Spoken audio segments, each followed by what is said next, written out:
yang daripada sabda. Karena itu kami siapkan hati kami buka piring-piring rohani kami. Berfirmanlah Tuhan, berbicaralah melalui hamba-Mu, dan hamba-Mu ini hanya sebagai alat di tangan Tuhan. Sungguh tak ada bedanya daripada umat-Mu. Semua hanya perkenanan, perlayakan daripada Tuhan. Karena itu tetap bela firman-Mu, bela janji-Mu, demi nama-Mu, demi diri-Mu, dan untuk kami umat-Mu. Terima kasih Tuhan, terpujilah Tuhan. Segala hormat bagi Tuhan. Dalam nama Yesus kami sambut firman-Mu. Haleluya. Yang percaya sama-sama katakan amin. Amin. Silakan duduk kembali Bapak Ibu Saudara terkasih dalam Tuhan. Saya sungguh bersyukur, bersukacita pada saat pagi hari ini menjelang siang ini kalau boleh beribadah bersama dengan Bapak Ibu Saudara, dan saya mengucapkan Shalom. Haleluya. Puji Tuhan Bapak Ibu, terima kasih buat kehadirannya. Yang pasti setiap persekutuan dan ibadah kita akan diberkati oleh Tuhan. Amin. Saya mengucapkan terima kasih kepada Ibu Gembala kita yang memberikan saya waktu untuk menyampaikan firman Tuhan di pagi hari yang indah ini. Dan saya mengajak kita bersama-sama untuk membuka Alkitab kita dari kitab 1 Korintus. 1 Korintus pasal 15.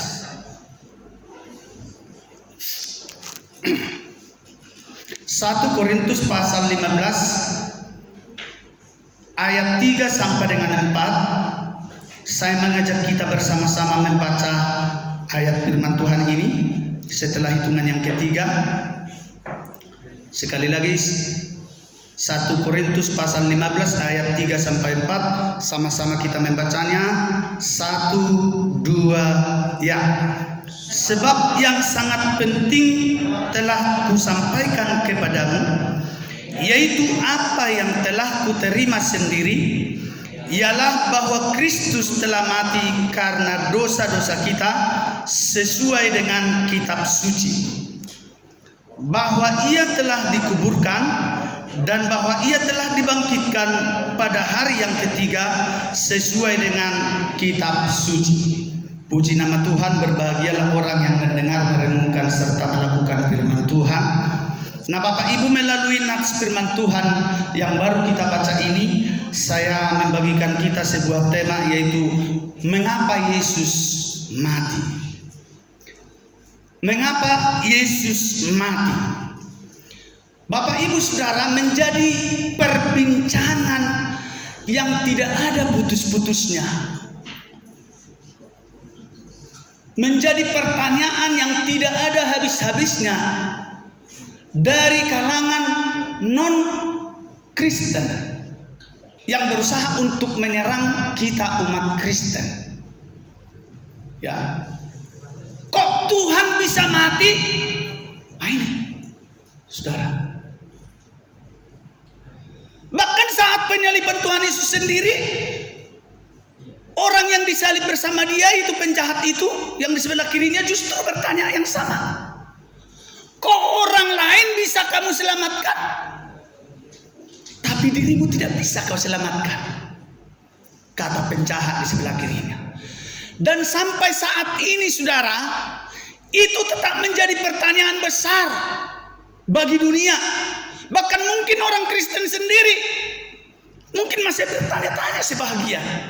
Tapi saya percaya kita yang di sini semua, kita sudah tahu, amin, bahwa Yesus mati adalah karena menunjukkan kasih-Nya yang begitu besar kepada kita. Yohanes 3:16 itu, karena begitu besar kasih Allah akan dunia ini, sehingga Ia telah mengaruniakan anaknya yang tunggal, supaya setiap orang yang percaya kepadanya tidak binasa, melainkan beroleh hidup yang kekal. Saudara, kita lihat ayat yang pertama, kalimat yang pertama dikatakan di sana, sebab yang sangat penting telah kusampaikan kepadamu. Perhatikan Perhatikan kata yang sangat penting di sana, garis bawah.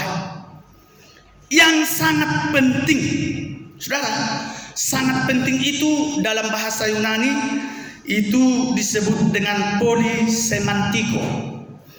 Polisemantiko yang berarti amat berharga. Amin. Utama, paling pokok, atau perkara yang amat berharga, atau esensial, atau sangat krusial, saudara. Artinya tidak bisa dilupakan, dan itu sangat-sangat penting, saudara terkasih. Makanya Paulus tegas mengatakan, saudara, sebab yang sangat penting telah kusampaikan kepada kamu, saudara. Paulus menyampaikan perkara yang sangat penting kepada jemaat yang ada di Korintus, saudara.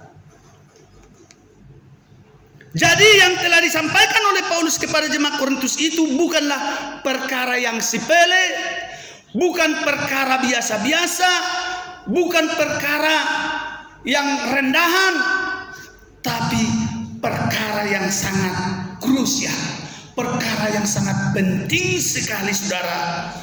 Perkara yang sangat pokok dalam kekristenan, saudara terkasih.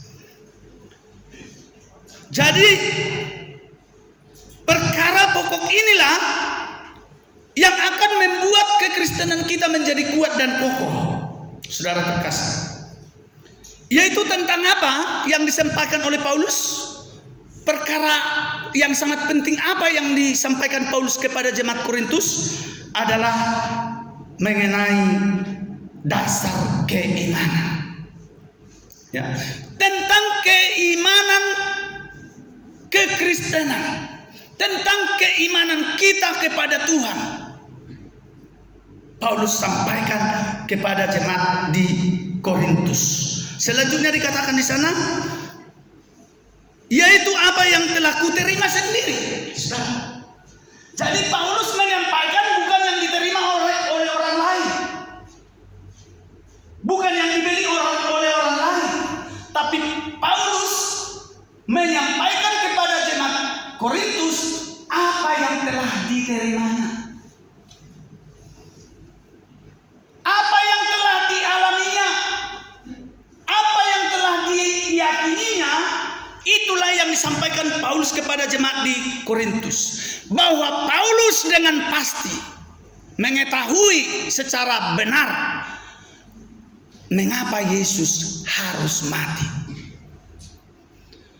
Karena Paulus tahu jemaat di Korintus sedang terguncang imannya oleh karena pertanyaan-pertanyaan, serangan-serangan dari golongan-golongan yang anti kepada Tuhan Yesus, yang anti terhadap keimanan kekristenan. Oleh sebab itu Paulus ingatkan kembali kepada jemaat di Korintus. Perhatikan juga kata yang berkata di sana dikatakan, sebab yang sangat penting telah kusampaikan kepadamu. Telah kusampaikan artinya berarti sudah disampaikan pada waktu yang lampau. Yaitu kejadian yang sudah terjadi dengan sempurna. Artinya sudah pernah diberitakan Paulus mengapa Yesus itu harus mati. Yesus mati adalah untuk menebus kita dari segala dosa kita. Yesus mati menggantikan kita. Yesus mati untuk menyelamatkan kita. Dan kenapa Yesus harus mati? Padahal dia Tuhan. Bukan berarti dia lemah. Bukan berarti dia tidak mampu menyelamatkan dirinya. Bayangkan saat penangkapannya saja, datang itu si Petrus, diambil pedang, ditebas salah seorang serdadu Romawi, putuslah telinganya, mungkin karena mengelak sedikit, akhirnya telinganya yang putus. Dan apa yang terjadi? Yesus katakan apa? Masukkan kembali pedangmu itu ke dalam sarungnya. Apa kamu pikir aku tidak dapat meminta kepada Bapakku supaya ia mengirimkan laskar malaikat untuk menyelamatkan aku atau membebaskan aku? Kata Yesus. Tetapi Yesus mengambil kembali telinga daripada Markus serdadu Romawi itu menempelkan telinganya, langsung sembuh pulih seperti biasa, tanpa ada luka, tanpa ada korek. Saudara, sempurna kalau Yesus itu menyembuhkan, luar biasa. Bahkan Yesus sudah melakukan membangkitkan orang mati seperti Lazarus. Jadi bukan berarti Yesus lemah sehingga dia mati, bukan. Tapi karena untuk sebagai pengganti bagi kita yang seharusnya dihukum mati. Amin. Nah, Bapak Ibu Saudara terkasih, ini berarti Paulus menyampaikan apa yang telah dia terima sendiri, bukan apa yang diterima oleh orang lain, tetapi Paulus menyampaikan apa yang telah dimilikinya. Dia sudah memiliki Yesus yang pernah mati dan dikuburkan dan bangkit dan sudah naik ke sorga. Yang dimiliki oleh Paulus itu juga yang dibagikannya, yang ditegaskannya kepada jemaat di Korintus, Bapak Ibu Saudara terkasih. Nah, Bapak Ibu, apa yang telah diterima dan telah disampaikan Paulus kepada jemaat di Korintus dikatakan tadi dengan jelas dalam ayat selanjutnya, ya. Sebab yang sangat penting telah kusampaikan kepadamu, yaitu apa yang telah kuterima sendiri, ialah bahwa Kristus bahwa Kristus telah mati karena dosa-dosa kita, saudara. Jadi yang pertama, mengapa Yesus harus mati? Yesus mati untuk menyelamatkan kita dari dosa-dosa kita. Dalam hukum perjanjian lama, saudara terkasih, apabila ada seseorang yang melakukan dosa atau kejahatan, kesalahan, maka seseorang itu bebas dari hukuman Allah hanya dengan cara mempersembahkan korban penebus dosa kepada Tuhan. Apa itu persembahannya? Bukan buah-buahan, bukan emas, bukan perak, tapi yang dipersembahkan adalah domba yang tidak bercacat dan tidak bercela. Domba yang terbaik. Dengan cara apa? Domba itu harus disembelih, dicurahkan darahnya. Karena hukum dalam perjanjian lama adalah tangan ganti tangan, gigi ganti gigi, nyawa ganti nyawa. Jadi itu harus dikenal. Untuk bisa selamat dari kesalahannya, diampuni dosanya, harus sudah nyawa ganti nyawa, gigi ganti gigi. Berat sekali, sungguh berat. Kalaupun tidak ada domba, kalau mungkin orangnya miskin tidak punya apa-apa, setidaknya merpati atau tekukur dipersembahkan sebagai ganti untuk menebus nyawanya, karena dia seharusnya dihukum mati. Jadi nyawa domba itulah yang dihilangkan, nyawa tekukur itulah yang dihilangkan. Dalam hukum perjanjian lama, untuk penebusan dosa itu harus ada pencurahan darah, korban pencurahan darah, saudara kasih. Karena darah harus dibayar dengan darah. Nah, karena itu Bapak Ibu Saudara, itu sungguh terlalu merepotkan. Dan walaupun itu terjadi, manusia tidak juga tetap bertobat, tapi tetap melakukan banyak kejahatan dan dosa. Dan Allah mendidik ciptaannya itu dari atas ke bumi. Sungguh Allah sangat menyesal. Kenapa Allah harus menyesal kepada manusia insan di dunia? Karena manusialah satu-satunya yang paling berharga dari semua ciptaan Tuhan Allah. Amin. Satu orang manusia jauh lebih berharga dari bumi. Satu orang manusia lebih berharga dari matahari. Satu orang manusia jauh lebih berharga dari seluruh jagat raya. Yang ada di jagat raya ini, alam semesta ini. Karena untuk manusia itu sendirilah semuanya diciptakan. Jadi saudara sangat mahal bagi Tuhan.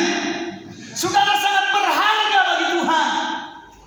Saudara melebihi emas, melebihi perak bagi Tuhan. Dan Tuhan tidak mau manusia itu binasa. Karena Roma 3:23 jelas mengatakan, karena setiap orang telah berbuat, karena semua orang telah berbuat dosa dan telah kehilangan kemuliaan Allah. Semua orang sudah berdosa. Dan apa ubah dosa? Akibat dosa adalah apa? Roma 6:23 juga mengatakan, sebab ubah dosa ialah maut. Sebab upah dosa ialah maut. Tetapi bahwa karunia Allah adalah hidup yang kekal di dalam Tuhan Yesus Kristus. Mari kita lihat dulu Roma 3:23. Lebih jelasnya di situ dikatakan. Yang mendapat boleh dibacakan, Pak Ibu. Roma 3:23. Amin. Karena semua orang telah berbuat dosa dan telah kehilangan kemuliaan Allah. Ya, dilanjutkan dengan Roma 6:23, Bu. Roma 6:23. Iya, Roma 6:23. Sebab upah dosa ialah maut, tetapi karunia Allah ialah hidup yang kekal. Ya, sebab upah dosa ialah maut, tetapi karunia Allah ialah hidup yang kekal dalam Kristus Yesus Tuhan kita. Saudara, manusia yang telah berdosa itu harus dihukum mati seharusnya. Harus mengalami maut, harus dibinasakan. Tetapi syukur bagi Allah yang oleh karena besarnya kasih Allah diberikannya anaknya yang tunggal yaitu Yesus Kristus, sehingga dikatakan dalam ayat ini, tetapi karunia Allah ialah hidup yang kekal di dalam Kristus Yesus Tuhan kita. Saudara terkasih, itulah alasan mengapa Yesus harus mati. Jadi Yesus mati adalah untuk menebus kita dari dosa kita, menebus saya dan saudara dari dosa kita, sehingga kita layak di hadapan Allah, sehingga kita dipersatukan lagi, satu unity. Hubungan baik kita kembali dipulihkan dengan Tuhan Allah melalui korban penebusan dosa, yaitu Yesus Kristus sendiri. Itu sebabnya Yesus Kristus dijuluki sebagai anak domba Allah. Dan anak domba Allah inilah yang memberikan kita pengharapan, karena ia telah rela seperti domba yang benar-benar domba yang keluh, domba yang tulus, ditarik ke pejabat, ke tempatnya. Dia lurus. Domba itu tidak melawan, beda dengan kami. Dia menurut saran, lalu domba itu disembelih.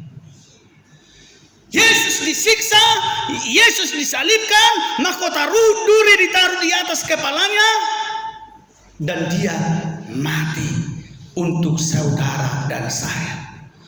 Betapa besarnya kasih Tuhan itu bagi kita. Jadi Yesus disalibkan adalah karena kasihnya bagi kita. Dia rela menebus kita dari segala dosa kita. Dalam hukum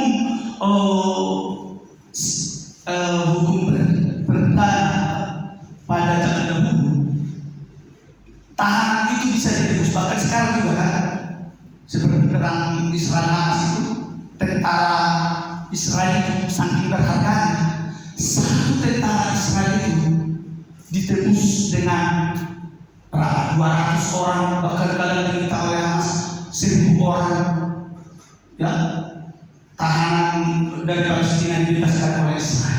Satu banding 1000, sebenarnya tidak ada juga, tapi karena berharganya satu tentara Israel itu, mereka rela, mereka kasih itu. Bahkan Netanyahu tawarkan apa?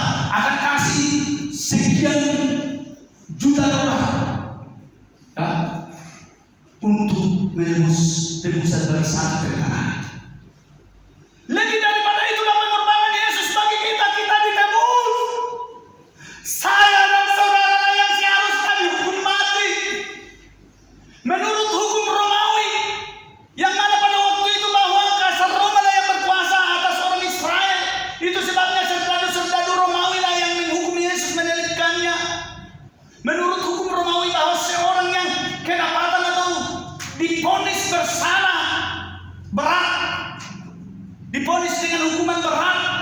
yang tidak terampuni lagi kejahatannya, dosanya, akan dihukum mati dengan cara disalibkan.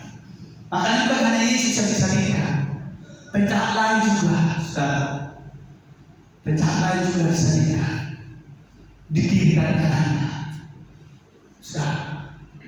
Sehingga Yesus disalibkan untuk menebus kita dari dosa kita. Dan yang kedua, sebagai pengganti bagi kita sekarang, seperti tadi yang saya sebut tadi, ditebus dengan biaya atau pengeluaran yang besar, atau dengan tentara yang tahu juga sekarang, sampai 1 orang dari 1000 orang tebusan itu sekarang. Tapi lebih daripada itu, Tuhan sudah kerjakan penebusan yang sangat sempurna bagi saya dan saudara. Karena apa? Yesus adalah korban tebusan tanpa cacat celah. Dan juga Yesus adalah korban tebusan yang sesuai dengan kerelaannya sendiri.